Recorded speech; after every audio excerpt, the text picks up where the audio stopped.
આપણે તો વાલા મહારાજને પકડવા છે, અને મહારાજને પકડવા માટે આપણે બીજું પકડેલું છોડી દેવું પડશે. બીજું જ્યાં સુધી પકડી રાખ્યું હશે ત્યાં સુધી મહારાજ પકડાશે નહીં. મહારાજની શરત છે, તમારા આત્મામાં તમે જે રાખ્યું છે, સંગ્રહ્યું છે, એને ત્યાંથી કાઢો, પછી હું તમારા આત્મામાં પ્રગટ થઈને અખંડ તમને મારામય રાખીને મારો આનંદ આપીશ.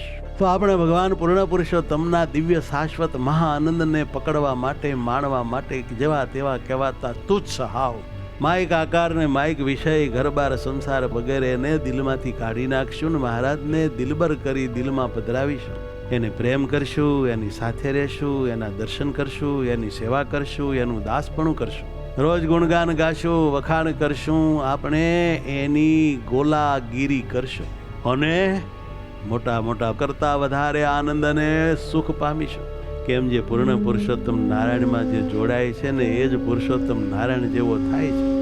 અને ભગવાન શ્રીહરિના જેવા આનંદને પામવા માટે ભલા કોણ ભગવાન શ્રીહરિનું અખંડ ભજન ન કરે, કોણ ભગવાનના સ્વરૂપનું ધ્યાન ન ધરે, કોણ ભગવાનનું દાસપણું ન કરે, કોણ ભગવાનના વચનને ન પાળે, કોણ એવો મૂર્ખ હોય? આપણે એવા મૂર્ખ નથી. માટે આપણે તો દાસના દાસ થવું છે, ભગવાનની આજ્ઞામાં રહેવું છે, ભગવાનનું અખંડ સ્મરણ ભજન કરવું છે, નિર્વાસનિક થવું છે, ભગવાનમાં અતિ ગાઢ પ્રીતિ કરીને ભગવદ આકારે વૃત્તિઓ રાખીને પરમાત્માને પામી જવું છે.